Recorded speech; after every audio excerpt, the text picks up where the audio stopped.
Hey guys, little update for the Mark III. I got some new brake parts. I got some caliper stiffening pins, and then also some better brake pads because I've been having some brake issues since I did a canyon run in Utah and overheated the brakes.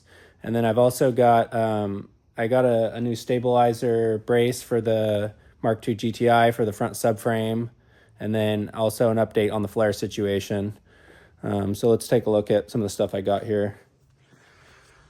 So here's the Tyrol Motorsports larger caliper pins for the Mark III VR6.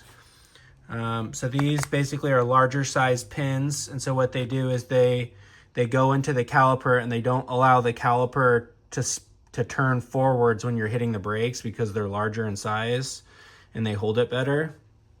I also got EBC yellow stuff pads.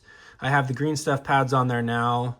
When I was in Utah doing a canyon run up through the mountains, cornering really hard with the increased air pressure, I didn't really realize or even think about the fact that the air is less dense up there, so the brakes don't cool as efficiently. I came hauling ass around a corner, and they were doing construction. I had to stop from like 120 down to 0, and the brakes were smoking for like over 5 minutes. And ever since then, the brakes have just never quite felt the same. The pads are pretty cooked. I looked up the temperature rating for the pads that I have on there, and they're 350 degrees.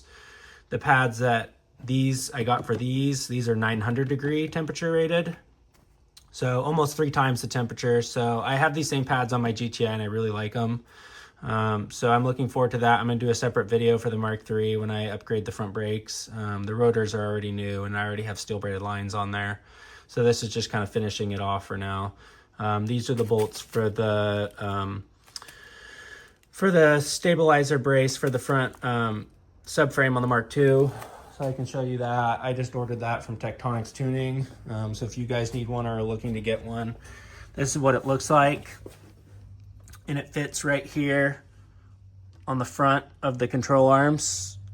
It's hard to do this with just one arm, but it just ties off the front of the subframe and just reinforces where the control arms are and just stiffens up the front. Update on this also, I need to take this outside soon and pressure wash and clean everything. It's my intent to paint the bay. It just kind of, I'm gonna have to find a place to paint it still, but it's my intent to repaint the bay just because it's a little scuffed up in some spots down here and up there, and just refreshing it. Update on the flares. I was going to be getting the drawing a blank right now. Voomaroon flares for this, which are significantly wider than these, so that I could fit a lot wider tire. I was going to do flares in the front and the rear so that I could fit a 255 under here. And I was really looking forward to that. And they are having major issues with the tariffs and are kind of in a standstill with that. So pretty disappointed about that. I'm going to be looking into possibly buying a set used or seeing what my other options are. I'm not really sure what I'm going to do right now as far as the flares go. But I'm going to be doing the Mark III gas tank in this soon as well. I am waiting to do the control arms and the exhaust and some of the other stuff until I paint the bay, because it will get overspray underneath there. So that's why I haven't done any of that stuff yet.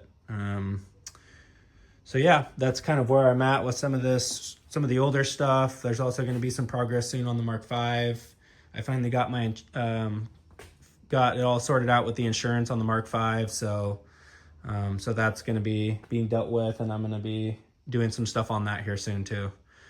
All right, guys, don't forget to subscribe and like, and keep watching my stuff if you like it. Thanks.